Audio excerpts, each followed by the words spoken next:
Kaj ne štima? Ma ajde ti, nemaš, gle, kaj ja imam u malom prstu, ti to nemaš u mozgu.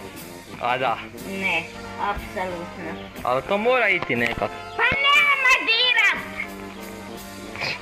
A nemoj vikat na mene. Pa pička ti materiju, ona bu sve pročitala ili nutar, kak se otvara. Hoćeš joj strgat, još nije ga ni vidla.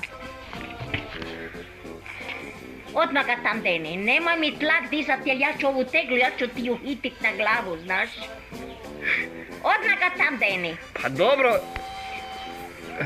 Nesi ga tam kad ti velim. Dobro baka, saga mu tam eto, a hoće samo da je vidim košarak. Ne, ni za Boga vadit ništa. Pa to se mora zvaditi. Nek kad bo ona doma, onda bu te zvadili. To ni za Boga diraca. Ni za... Ti si stvoreni koji trgaš, znaš kaj? U tebi je sve kaj god primeš to strgaš.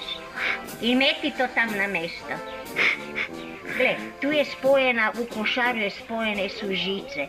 I sad ti, ja vidim da se ova koja tanka žica okreće sad kad si primilo ovo. Ali dobro, ali... Joj, pa šta sam ja doživjela, Isuse raste. Kaj? Šta u šlekera da tebe on zakopal? Ti me buš zakopal, niko drugi nego lično ti. Kad mene odmah me vrućina, odmah slablina, kad ja velim ostavi i onda odi tam deli. Hoćeš da metim, ajde, ali samo... Tyst.